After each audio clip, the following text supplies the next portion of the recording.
in between. Uh, the distinguished Sri Lankan writer Ashok Ferrey and the Japanese short story writer and teacher Kyoko Yoshida. I'm not quite frankly sure what the title means, the spaces between, so I think what we're going to do is to make our own spaces in this session on fiction writing. What's, I think, a little bit unique about both my panelists today is that they're really multitaskers. They do not just writing, but they do many, many other things.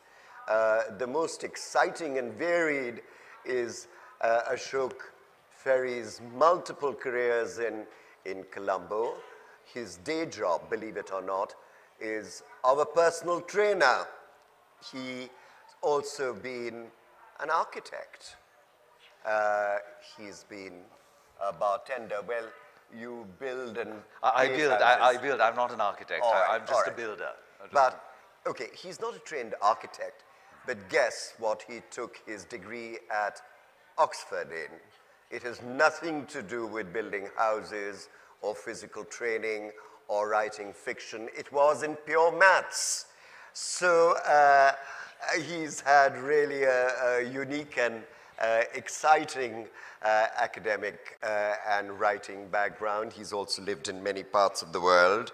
Kyoko Yoshida, who now teaches at a leading university in Tokyo and previously taught at the great distinguished Keio University in Japan, is both a short story writer. She's lived and worked and taught in America, but her unique distinction, apart from this wonderful book called Disorientalism, a book of short stories, is that she's a very important translator to and from Japanese to English, which is, in my opinion, having lived a little bit in Japan, a really, really tough thing to do. I've introduced Kyoko's book, and the latest of Ashok Ferrey's very praised novel, his fifth, is called The Ceaseless Chatter of Demons, a bitter, satiric, very funny book about family life, marriage, particularly a fraught mother-son relationship, which is his fifth and highly praised. And it's a portrait of Sri Lanka, but also of family life. I think a black comedy with a distinct touches of gallows humor. Ashok, let me start with you.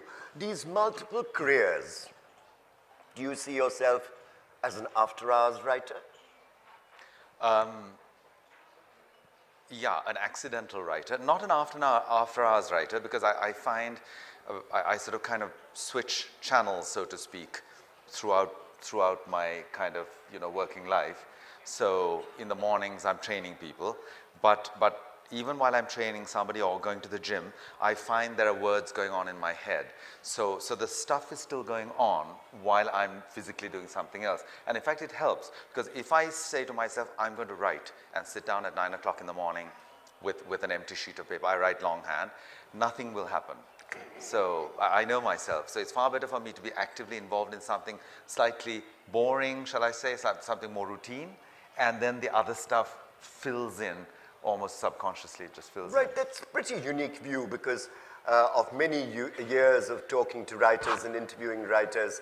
I remember Ruth Chabwala or Anita Desai or V.S. Naipaul telling me that they observed such a strict regimen. They got to their desks at 9 a.m. and just had to face what one of them called the tyranny of the blank page or the computer screen. So it's very interesting to hear that somebody who leads such an intensely physical life during the day actually comes back to writing later. I find the two things are absolutely complementary. The more you exercise or the more you do something that is strenuous or whatever, the easier it just flows. The stuff flows out of your brain when you do sit down to it. I don't know why that is, but I find that works for me. Kyoko, I'm going to bring you in. A translator, a teacher, Japanese to English, English to Japanese, and a writer. How difficult, I mean, there are people here, the novelist Manju Kapoor, for example, who spent much of her working life as a professor of English literature and as a remarkable novelist. How does that work for you? I mean, it's a better known pattern, shall we say, than Ashok Ferrey's teaching and writing creatively. Yes, but being the university comes with certain boring chores as well, and also sitting on the desk. It appears as if it's a very non-physical activity, but you need certain muscles to be at desk, right, for certain hours and to be concentrated or get bored at the faculty meeting. Faculty meeting, that's the place. Your mind starts drifting off to somewhere else and you start, you know, doodling and you get all sorts of ideas, for instance. But being in university is very fortunate as well. For instance, you don't have the freer work hours than other, 9-to-5 jobs and the library. Students working at the college means that some of your students are way smarter than you are. So you have to admit that, you have to accept that. So that's a very special environment. So it is a stimuli. Yes, yes. Interacting with students. Yes, both boredom and excitement. Yes. Boredom and excitement. Yes. That's a lovely combination for a writer's life. I've never heard it put quite like that. But talking of spaces within, from which all fiction comes, do you find that, as Ashok Ferrey said a moment ago, the writing is going on inside your head throughout the day because you've got administrative chores as well when you're running or part of a teaching faculty? I think so. I think that's the case with many writers, but I have a very daydreamy tendency, so my mind drifts off of you, as you garden or as you walk or as you bicycle, which is a little bit dangerous, but I think your mind, somewhere in your mind, it's always thinking, not even, even not consciously. And what happens when you're writing is that those things surface. You never thought you were writing about this, or all these little pieces that you thought separately, but they get connected as you write. And how does it happen? Because you're writing and your hands, there's this coordination between the hands that write and the brain that had been thinking about it when you're lifting your weights. Absolutely. I mean, once you're in that zone, I think any writer, any aspiring writer has to learn the trick of zoning out. So you could be at a party, you could be at some gathering, but your mind is somewhere else. So when you come to the physical act of writing, it just pours out. It's that, as you quite rightly say, it's that coordination, and the mind is working on it anyway. Sounds dangerously schizophrenic to me. And we do know of sad case histories of writers who were afflicted by the ailment. But my question is that specifically, Kyoko, what is it, this drifting or zoning out, as he calls it? Where does it drift off to, the mind? How do you zone out? Is it situations, characters, dialogues? Make a confession to this audience. What is it that rises to the top of your head when you're drifting off? In my case... Dangerous for students, a teacher who drifts off in the head. But never mind, tell us. In my case, often it's a space. So let's say this is Mughal tent, but so in my head there's this parallel Mughal tent, which is real but not real at the same time, that kind of, parallel universe, that's the kind of, space I tend to drift into, but I think it's different from one person to another. No, but you haven't answered my question. Is a situation arising? Is a character developing? Is it bits of dialogue? What's coming to the top every day in this dreamy state that you describe? I mean, for the, yes, I mean, when you're writing. Yes, what's coming to the top? I think that's space, and then when I sit to write, I try to recreate that space. So it's not like little lightning saying, like, aha, I can use this. It's not like that. It's kind of this dreamy thingy going on in my head. And when I sit, I want to go back to that space, but this time around, I have to use word to go back to that space. Anyway, sounds delicious to me, whatever's going on in your head. I mean, it's just brilliant. Something's happening, and she's not required to explain what's happening, but that's fine. That's the writer's prerogative.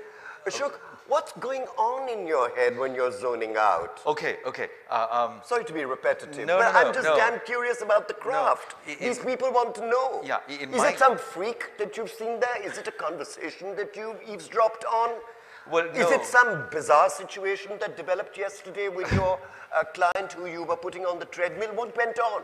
For me, the novel itself is the bizarre space. The novel, it's like, once you're in that zone and you are writing, nothing gets in your way, but you don't sit and write physically. You just do that for 1 hour or 2 hours. The rest of the time, it's like you're holding on to the tail of this huge, slippery sea creature, like a giant fish. And it won't let you go, but you mustn't let it go either. And that is where you are. Wherever you are in the physical world, in your mind, you're holding on to this fish, and it's swimming through. Because till the novel reaches its end, you must not let go of that tail. I mean, for me, it's like that. So my zoning out means I'm in this other physical world where this large creature, which is your novel, is in there, and you are holding on to it, and your job is to sort of occasionally take a break and put the words down on paper. But in your mind, it's there. It's kind of moving. Not the whole novel, surely. Well, only no. bits and pieces, Only fragments. bits and pieces, but it's like any journey. You have a rough idea of where you're going to end up, and you have a rough idea of which way you're going. But as you quite rightly say, that the creature can turn left or right, or just go further down into the depths, You just don't know, but you have to hold on. I love Ashok Ferrey's fishy story. And I'll tell you, Kyoko, why it might strike a chord with you. You come from a very fishy country. All my mornings in Tokyo used to be spent when I was a Japan Foundation fellow, rushing off to Tsukiji Market. I've never seen so much fish in my life, or fish of so many sizes at 4 o'clock in the morning. Is it this gigantic Leviathan, which he describes, this very slippery creature that is taking shape as a literary work in your head? I write short stories, so maybe it is a little bit different story, but I understand very much what Ashok is talking about. But I write in a second language, and maybe I have a shorter attention span. So the description about this slippery fish he's describing is, I can absolutely agree on that. But at the same time, for me, it doesn't go on for month and month or a year. Probably it's a dreaming state lasts probably a few weeks. But at the same time, because I write in a second language as a very, very slow writer, and I notice actual sitting and writing is much, much shorter compared to this thing, dreamy state. Yeah. I mean, you've got the bigger fish.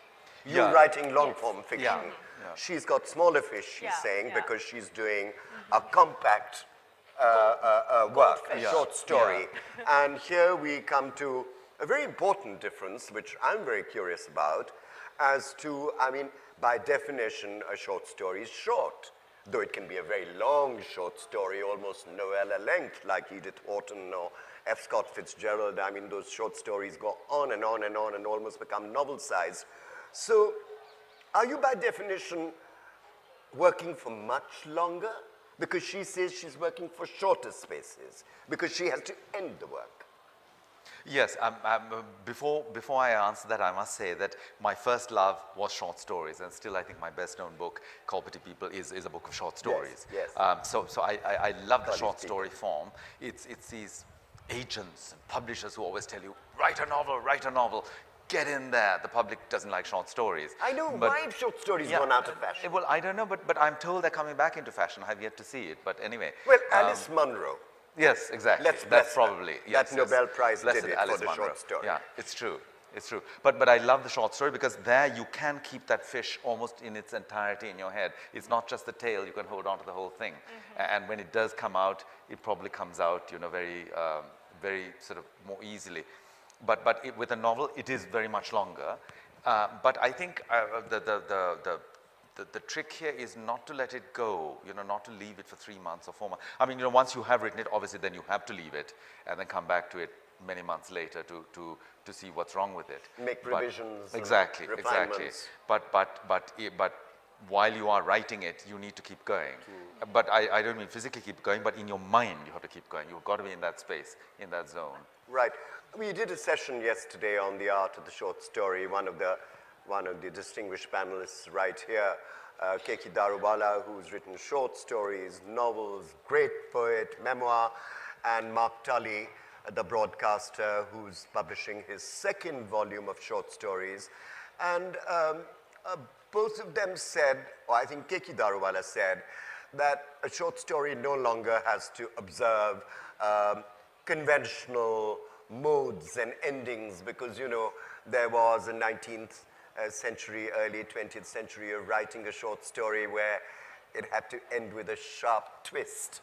Now, as Keki put it, it can just encapsulate a feeling, an emotion, something very evanescent. It can become a parable. How does it work for both of you at short story writers? We'll come to long form fiction later. Kyoko. Right, yeah, that's precisely the reason I work in short stories, I think. It's obnoxious to call myself experimental writer, but in novel you need some sort of narrative structure, but with short story you don't need that. Or you could write a short story based on a certain use of words, for instance, or those something really vague or small, or something really not too important. And I like that. One of the reasons I like to write in English is that when I write in my native tongue, I feel like I have to say something important. I don't know why I feel that way, but when I write in English, I'm just happy I can put it in simple terms or in words, and it has to be absolutely, unimportant. And inspirations in short stories doesn't have to be characters or settings or narratives. So that's something I like. I must say I agree with you. Short stories you can be much more experimental with, and maybe sort of, as you say, it's an obnoxious term, but there's much more variety. You can do this, you can try that, and because it's short, and because your reader doesn't physically have to expend so much mental energy or physical time absorbing it, you can get away with it. And frequently in a novel you can't, because there's so much time that the reader has to spend on it. If it becomes experimental and sort of untenable over a long period of time, they will just put the book away. That is the trouble with a novel. That a novel has physical or physiological limitations in the reader's sort of ability to absorb it. Well, it has to follow a dramatic arc. There has to be a density of plot. There has to be action to propel the story forward. Absolutely. There have to be multitude or, well, several characters. I mean, people like Mohsen Hamid, the reluctant fundamentalist, is just one character and one monologue and then made into a remarkable film. But anyway, I'm curious about what you just said, Kyoko. of writing in 2 languages. And Japanese and English, the North and South Pole.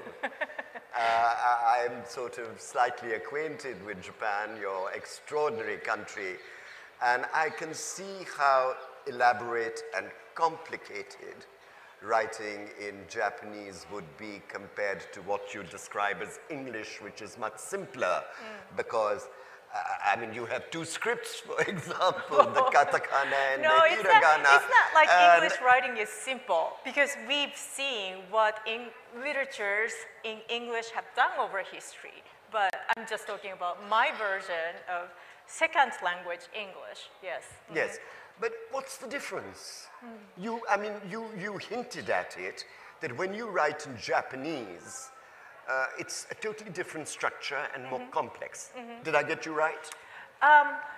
Yes, and on top of that, because I grew up reading Japanese, and and like any reader of national literature, you read your nation's literature, you have this history of national literature behind you, kind of over your shoulder. That's how you feel like sometimes. Whereas, when I write in English, I mean, I have no other Japanese writers to follow or, write against or write after. So, yes, yeah. And another reason I enjoyed writing in English in the beginning, this doesn't happen to me anymore, so I kind of miss that state, but like, that your brain gets this muscle sore after you write in a foreign language, that you really have to try hard and force yourself, and literally you feel this brain fatigue, and that felt like after workout you have this really pleasant fatigue, tired feeling. That's how I felt after a few hours of writing in English, and I enjoyed that very much, but I don't have that anymore. I love this phrase, muscle sore. I've never heard it before. What a draining process it must be. I'm just going to request you now, Kyoko Yoshida, to give us a sample of the results of muscle soreness. Will you read a small passage from Disorientalism? Please do. Okay, I'm being tested here. No. Just to give you a flavor. No, this is Tell us a bit about the short story first, and then. All my stories tend to be short, very short, and this is the beginning few pages. But not as short as a haiku. No. Short story titled Squirrel Heaven, and it is a huge pleasure to read this story in India, as you may find out later. The story takes place in Chicago, actually. I've decided that the narrator is, I imagine, is 14, 15-year-old girl. I've decided the reason why I've never seen a dead squirrel is that squirrels have a secret garden where they die, which, like a black hole, would instantaneously swoosh them into the squirrel heaven, where nuts and pizza crusts are abundant. But one day, I finally come across a dead squirrel curled up in the grass at the foot of an oak tree near the Field Museum. The grass is a round patch, as though it has grown just to accommodate this squirrel's death. The squirrel has a dead face, a half-open eye, a dusty nozzle, and deteriorating gums, but the fur is still clean and the body undamaged. I take out my handkerchief, look around to see if anybody is watching, spread it next to the squirrel, brush the dirt off its face with a wisp of soft grass, scoop the body, and wrap it up in a cloth, noting its diagonal edges. I do not put the wrap in my bag. I clutch the knots and carry it home like a purse heavy with silver coins. The rule is not eat animal meat. The rule is not to kill. So when we encounter a dead doe on the road, we express our gratitude to earth and eat it. We must eat it so that life is not wasted. When we stumble upon a dead pigeon in the park, we thank heaven and pluck it. Thus, I've eaten rabbits, weasels, and raccoons. Many birds whose names I don't know, but I've never eaten a squirrel because I haven't set eyes on a dead squirrel before. There are so many squirrels around, all of them alive, fat and fast and alive everywhere. I must confess that when we go without meat for weeks, I start dreaming about the sweet tenderness of squirrel flesh. So many times my mouth has watered at the sight of those November fat squirrels' buttocks, but squirrels never came to us dead until I found one near the Field Museum.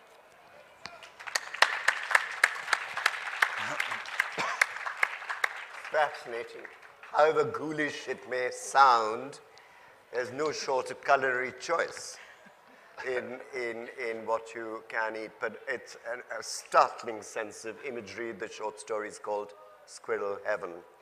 Ashok, your writing is in a completely different key. It's satiric, it's black, and it's just peopled with these mad eccentrics and situations. Well, trust me, Sri Lanka is entirely that. It's very easy if you want to write, if you want to write easily, live in Sri Lanka. It's a very rich, fertile ground of inspiration. For lunacy. For lunacy, as well as everything. Right. So give us a small portrait of the lunatics that people your fiction, the ceaseless chatter of demons. Is that what you're going to write about? Yes. Well, particularly delightful nutcase of a mother. Well, that's true. That's true. In this book, the hero is the descendant of the treasurer to the last king of Kandy, whom the British deposed.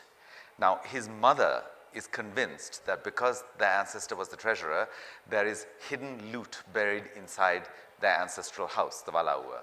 That's the bit I have to explain to you before I start. And also, she thinks that her son is the work of the devil, by the way.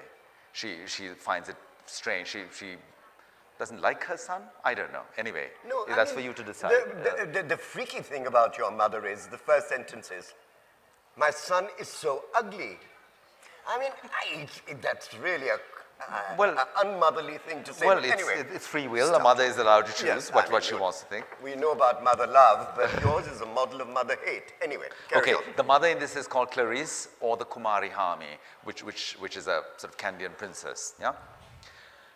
When the British finally broke into the king's palace in Kandy, they found crates of empty wine bottles and not much else. The doors to the treasury were wide open and empty. Later, they tracked the king and queen to their hiding place in a small house a few miles out of the city. The men who led the search party tore the queen's earlobe in their haste to get at her earrings. They ripped her blouse open. The British commanding officer put a stop to this, shocked at the savagery of their behavior. The queen asked for a glass of claret, which she was served. And then the king and queen were escorted under arrest, but with all due dignity, to Colombo. There was no sign anywhere of the treasurer, either then or later. So, where did it go? It was the astrologer, Clarice's father, who first alerted her. I see incalculable wealth, he said, such as you and I can only dream of. Where? Asked Clarice breathlessly. Where? Underneath the house, the old man said. The more Clarice thought about it, the more it made sense. Where would the king's treasury be? Where would the king's treasure be but with the treasurer? If the king was fleeing Kandy and couldn't take it all with him, who would he entrust his valuables to? The traditional method of building houses in Sri Lanka anyway is to bury handfuls of jewels in the foundation. Was it so far beyond the bounds of possibility that the king's treasure lay beneath the Valaua? So, Clarice called in a reputed contractor. Silver-haired, dressed respectfully in a white sarong, she showed him the floor of her son's bedroom. Where else would the treasure be? The devil protects his own, doesn't he? I need this excavated, she said. The contractor looked doubtful. How far down? Oh, 10 feet. Clarice was suitably vague. 20. You see, there's an evil charm buried deep down. I need to have it cleared before my son comes back. You need a sorcerer, not a contractor, the man nearly said. But he knew of the Kumari Hami's influence in town. He might never find work again, so he held his tongue. He began work next week, bringing in a team of enthusiastic young laborers in bright T-shirts and geometric hairstyles. The Kumari Hami sacked them after a day. They're wearing shoes, she explained. They have to wear shoes, the contractor snapped. Building regulations, they might injure their feet otherwise. Not in my house, they don't. Not while I am still alive. So the contractor brought in the next lot, selected with care for their non-confrontational dowdiness. They came in humbly, barefoot, leaving their assorted footwear on the veranda steps. After a day, the Kumari Hami accosted the contractor. Tell your men, she said, that this is a house. People still live here. It is not, I repeat, not a building site, so I want silence. While they work, I want silence. Telling a Sri Lankan worker to keep silent is like telling a pregnant woman to hold back till the doctor comes. You can have all the silence you want, the contractor said, because we're leaving. The treasure, the treasure, the treasure. It was the only way out, the only hope. Like many very rich old people, Clarice was panic-stricken. She'd have to spend the last years of her life in straitened circumstances. So, the older she got, the more she deprived herself, and the more pleased she became. Occasionally, a chicken would be brought to the house to impress the very rare luncheon guest. The rest of the time, it was vegetables all the way. Veggies are good for you, she said to the servants. The fact that the servants had to follow suit in this deprivation added a spice that no curry powder could ever hope to achieve. Clarice was down to 1 egg a week now, which meant the servants were down to none a week. The rubber slippers she wore at home were on their last legs, even if the legs they shod weren't ready to go yet. What pleased her most about this deprivation was that she had become so very good as a result of it. She felt sure the day she died, the angels would carry her straight off to heaven in a sort of celestial Ruhunukumari. There'd be no need of requiems or novenas or those endless sleep-inducing prayers by Father Rosario for the repose of some damned soul or other. Indeed, she realized with some satisfaction, she was currently rollerblading at dizzy speeds on the plains of higher goodness. So, thoughts of angels and other celestial beings were uppermost in Clarice's mind when the devil happened to come past. You're not. Surely you're not. Oh, my lord, you are, aren't you? She said in wonderment. The devil waved a modest hand. Enough of that. We don't believe in titles where I come from. And where is that? Asked Clarice archly, knowing full well. The devil laughed. Well, shall we say, down under? Clarice was a little disappointed. I didn't know they had angels in Australia.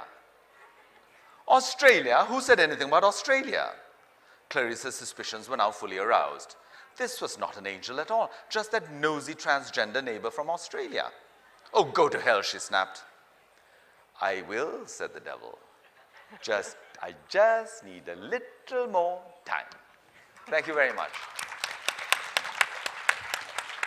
Ashok Ferrey, to your many vacations, I think you have to add dramatic narrative, readings. You're a compelling speaker. You brought it to life.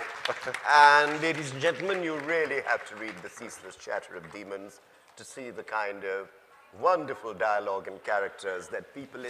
I was peering into your file in 24-point bold and found it very carefully highlighted in orange and green glow writers. So here's my question. How intensively and frequently do you rewrite first drafts? The sad truth, and I'm ashamed to admit this, is hardly ever. As I said, because it's all in the You mind. sound like Jonathan Swift. No, it's a terrible thing to have to admit, because please don't try this at home if you're a writer. Really, you know, it just comes out. You mean It's try it in public? well, yeah, it just kind of, it's a physiological thing. You vomit this thing out, and I try and restrict the amount I write in a day. It's just 1 hour, 2 hours max. And then I revise it 24 hours later. And No, then, but what is this revision? generally, it's to do with the sound. I think to any writer, I'll tell you, all art, I mean, this is a peculiarly mad theory of mine, all art, whether it's building, which I do, or painting, or writing, is underpinned by sound. There's a certain rhythm. Even in a painting, if you look at a painting, there's a certain rhythm in the diagonals, in the way the colors go back or forward. So anyway, to get back to what you write, read it yourself. If it doesn't read well, there's something wrong. And that's actually what I do. I just read it in my head. Yeah, well, in my head, but aloud in my head, you know, the voices, you know, and if there's anything that feels not right or whatever, I cut it. It jars. Yeah, if it jars, exactly. So it's a series of notes. Yeah, it's a series of notes. It is music. It's a sort of, it's a different sort of music anyway. I mean, that's my theory anyway. Kyoko, 2 languages, a bilingualist, and both languages have such distinct music. Right. What's it like for you? Do you revise? How do you revise in Japanese? How do you revise in English? We'll come to translation in a minute. Okay. I revise in the same pattern as, you know, Ashok does, that I write in the day after. I revise the thing I wrote the day before. And when it is finished, I go through. But it takes, I think revision is already going on when you're thinking about it in your head. So I do not revise like 20 times, but like if it is taking 20 days to write that story, probably you're revising 20 times, but you know. No, my point was that when you talk of 2 languages, Japanese has, so to speak, an entirely different orchestration of sounds than English. I mean, chalk and cheese. Yes. Yes. So what are your different applications? That's the problem that comes in when I translate from Japanese poetry to English. I translate only contemporary experimental Japanese poetry into English, often with a poet in English, right? So it's a collaboration, and I see. It sounds so different, right? So first thing I do is I read it aloud and I record it. And then I rewrite the whole thing, the original Japanese poem, in Roman alphabet. So that breaks down all these writing into a sound, consonants and vowels, you know, break down into the sound. And so I sent these 2 to my collaborator. And meanwhile, I start working on my first draft. So it always starts with the sound. So we have to pick up what's going on in Japanese sound, but of course we cannot recreate this in English. So the challenge is that, you know, that if we could something similar, it's great, but that rarely happens. So if we, let's say that if we recreate this rhyme here, maybe we can do something different in a rhythm in the different parts of the poem. That's how we... Right, right. I see that clearly what you mean by, but of course the key problem with translation that all translators grapple with is not to make it over literal, too literal. So there is obviously a whole thing of rewriting going on there, but at the same time, you just can't invent something. You know, rewriting has certain structures. It has it has its own limitations. My question to both of you is, in most of your Sri Lankan novels, there is a substantial smattering of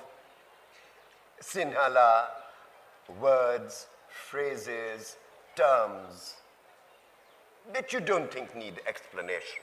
I mean, you know, it's like Indian English.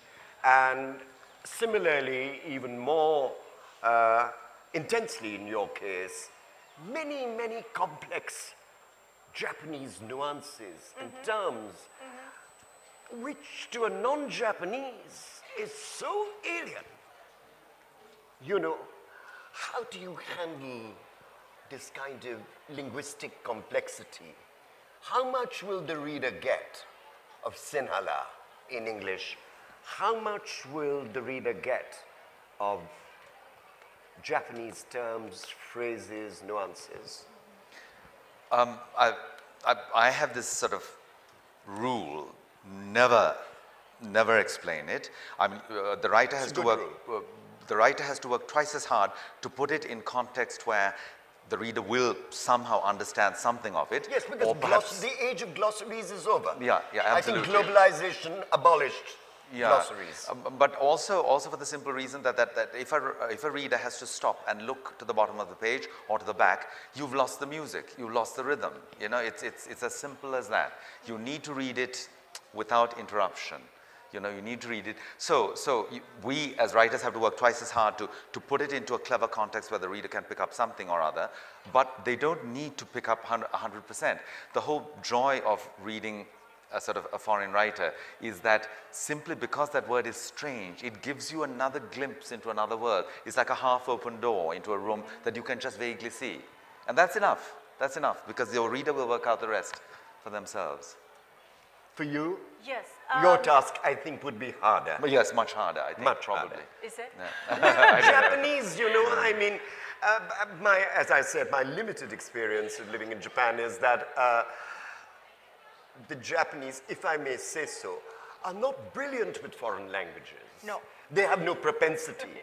Like we South Asians are chatterboxes. You know, we pick up languages because we grew up multilingually. You know, each one of us has 3 or 4 languages from childhood, whereas the Japanese tradition... And you also have this rhetorical tradition of talking, yes, whereas yes, Japanese absolutely. don't talk in their native you know, language. so you have to be chatty. You're coming from a highly stylized and structured island nation. We are coming from this madcap subcontinent where really we are blessed with divine tongues, you know. Yes, I mean, that's why we are mad. So that's why it's harder, I think. Yeah. In my fiction, my stories, they take place in different parts of the world, or often like, you know, this one, for instance, takes place in Chicago, but the narrator belongs to this weird cult that you have to eat everything dead, right? That you've seen some dead animal, you have to eat it. And it's absolutely imaginary cult that I created. But just because of this, that this space of Chicago becomes somewhere else, and you know, it's absolutely up to it's a reader's job to reconstruct this imaginary space. And I kind of, you know, irresponsibly throw it away like this, and, you know, but you have to trust reader to some extent. And some people wouldn't get it, but they're not my type of reader. I think it's the same with every book. Every page you turn, first page, 100 readers will follow. In the second page, maybe there are like 95 people are following. So, you know, blockbuster novels, maybe 98 people might read the last page, but certain novels that, you know, 30 people will follow. But that's wonderful as it is. And translation, I'm absolutely against notes, endnotes. I translate drama, plays as well, Japanese contemporary experimental dramas, and you cannot absolutely put notes, endnotes, or, you know, footnotes when the actors are on stage. So some things that you have to go without explaining, and, you know, but that's the experience of it. It's part of the context. Right. You just said something actually remarkable and beautiful. And it reminded me, but I'm not sure it's such a new idea, this business of abolishing glossaries and over-explaining things, because after all, Readers are expected to come with their own bit of their own baggage. I mean, serious writing is not as told to children bedtime stories. But I remember 100 years ago, the great Oscar Wilde said about the powers of the literary imagination that you don't have to go to Japan to write about Japan. You can write about Japan sitting on a bench in Hyde Park. So, you know, it is the imagination of the writer, and you're supposed to pull along the reader, or the reader is supposed to bring something. Do you agree? Yeah, absolutely. And my point was that as more and more people travel around the globe, around the world, more than ever before, you can set short stories, novels in any parts of the world. You know, yours, for example, are set in many cities and countries. Do you have to explain context? No. There are Americans, there are Sri Lankans, there are all kinds of people. Yeah, although there is one slight danger, because there's so much information available to us. There is a danger that you will imagine you can set something and carry it off. Perhaps in a short story you can, but in a novel, quite often you do really have to go there and just smell the air, smell the flowers before you write about it. I don't know, it's an open question. Yeah, I'm just thinking aloud here. But there is a great temptation now to write about anything and everything, because it's all there on the internet for you. I'm on the side of, you know, if you want to write about some place, you have to go there. Yeah. I agree. Yeah. But at the same time, I know some writers who wrote wonderful stuff without going there too. But I think writers have to go there, but readers don't have to. And let's say there's some exotic food in this novel, and some readers can go through without knowing exactly what the dish is, you know, just imagine from the context, oh, it must be some local food. But nowadays, some writers can look it up on, you know, what it looks like, or even you can, you know, get the recipe and you try to make it. So it's on the reader's side how, I think reader has more, you know, what do you say, that it really depends on the readers how much engagement that she makes. Yes, and of course, you know, access to information is so much easier. I mean, the trouble with Google is that it's the greatest crutch of our times, but it's also a curse. Because you can get just too much crappy information. Yeah. You know, that's the problem. Okay, we've had such a stimulating and wonderful session about the spaces of fiction, and I think so much these two brave, valiant people have tried to explain what these spaces are. But actually the truth is that so much in fiction is inexplicable because the spaces are inside a reader's head. We've captured a little bit of the nuance and subtlety of the problems that writers in a multilingual society and craft face. But we'd be delighted, both Ashok Ferrey and Kyoko Yoshida, to take a few questions from the audience. God, there's a lot of hands going up. What about the gentleman in the front row? Yes, sir. Not quite a gentleman, but Kyoko, do you know Haruki Murakami, the fiction master, and can you tell us how he is regarded in Japan? How? How is Haruki regarded in Japan? Is he a very big superstar? And so can you tell us a little about, and if you know about him, if you know him, can you tell us a little about him? Because he's got a huge fan following in India. He's very private. Japanese writers used to have this literati life, but he's one of the new writers who would have a very private life. And I actually, few people, I mean, he has a very, very few public showing, and I don't know him personally. What's interesting, and he's a superstar as he is anywhere else in the world. But what's interesting is that he's a translator. He's a very important translator of American, 20th century American literature in Japan. Absolutely. And one thing that, so everybody in the world can read Haruki Murakami. When the Japanese original comes, translations come at the same time, right? One text, the rest of the world cannot read, and you must study Japanese to read his translations. For instance, Catcher in the Rye, translated by Haruki Murakami, or The Great Gatsby, translated by Haruki Murakami. If you're a real fan, fascinating. You have to study Japanese to read those translations. That's a great answer. I mean, she's come up with information that I didn't know about Murakami. This gentleman, yes, please. Thank you very much. I have a little curiosity. Look, I'm not a writer. I don't write fiction. I'm a diplomat, so I create fiction, I deal with fiction. Now, having done that job for 40 years, my understanding is that every fiction is a little bit of churning of your internal thoughts in this ocean of external reality. You cannot divorce from where you are. Now, given that, how fictional is actually fiction? Even the context of the squirrels, how fictional is that? Or did that idea about the squirrels come from somewhere else in the space where you live? Ashok? Well, the squirrels question should go over here, I think. Well, the beginning of the story is I actually saw a dead squirrel in the field, in the garden of the Field Museum. So that's the truth part of it, but that's it. But, it's like, but if you combine all these little truths and the things you happened into your, actual things happen to your life and you put it certain ways, it becomes such a huge lie too. I think there is a certain truth underneath anything you write, however fictional and however much you pulled it from somewhere else. The reader is reading you because there is an essential truth that he is absorbing from you. So in that respect, it is all from inside, I think anyway.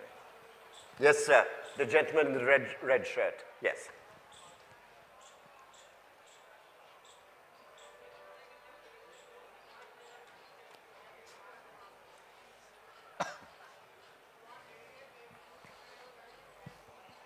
Thank you so much for such a fascinating session. My question is for Ashok. How do you go about finding the voice of your characters? Because you're writing about so many different people, you have to think about your voice, a consistent voice that, lasts many novels. But then the voices of your characters, they change with the story and with the situation and with the scene. So how do you go about deciding that? I think you have to be a really good listener, but a discreet listener, because if somebody knows, you're sitting here, somebody's at the next table, listen. But don't let on your listening, because if you do, they will change. It's like looking at yourself in the mirror. The moment you recognize yourself, you've lost all meaning. When you see yourself as a stranger, in that quarter of a second, that is where the truth is. So it's the same with listening. You have to listen to other people. And writers are great thieves. They steal voices, dialogues, everything from people around them. Just listen, and then these different characters will come to you. Very well put. James Joyce once described or defined the art of fiction as theft and cunning. A writer not only thieves, but he has to be very stealthy and cunning in how he does it. The young lady in grey. Yes, please. ये चल नहीं रहा है, कुछ करिए.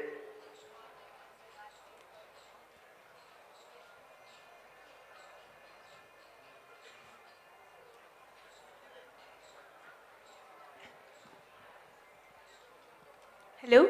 Yes. Good morning. Hi, everybody. My question to you is that all of you were talking about such interesting cultures from different countries and how those cultures and the references in the books you read and where you're from gave creative fodder to your writing. So as writers, what would you recommend? Like how much culturally enthralled should a writer be? What to read and how much to expose yourself to the world? How much what a writer should be? In short, about culture, that culturally, what are good books to read, good things to expose yourself to, and as a writer, how should you view culture? Like the way you talked about so Well, many. it's a big question, but Yes. Kyoko, would you try? really, really depends from person to another when it comes to cultural exploration. But first of all, every writer has to read. But when it comes to like exposure to different cultures, or like lots of writers like to travel, lots of poets like to travel, but that doesn't have to be a must. Some writers are good at, you know, the digging into one's own self, but well, traveling is a convenient way to be, you know, stimulated and encounter with, you know, different things. But that's not the must. Reading. Right. Oh, sorry, do you want to add No, to that? let's get, yeah, because it's a very big there, question. There are lots of hands. Yeah, so I mean, it's, both of you are so thrilling. Yes, carry on. Kyoko, in Disorientalism, you create such strange, vivid, wonderful images. Do you have like a process for creating those types of images, or is it even like a conscious process, or like what goes through your, what is happening in your brain while you're creating such images? I wish I knew, but sleep a lot, especially like early in the morning you wake up and you have to do something, but you'd rather not do. I mean, I think that the motto, I mean, you know, for creativity is you would rather not to. So like you stay in bed, you'd rather not to, and then you fall into this, you know, second dreaming in the morning, which is often nightmarish, scary, but vivid. I think not just actual re-sleeping in the morning, but like in everyday life, that's the moment. Thank you so much. Sri Lanka, Japan. This is called the churn of the oceans. Thank you very much. You've been a wonderful audience. Thank you so much, Kyoko. Thank you so much, Kyoko, Ashok, and Sunil for that wonderfully insightful session. And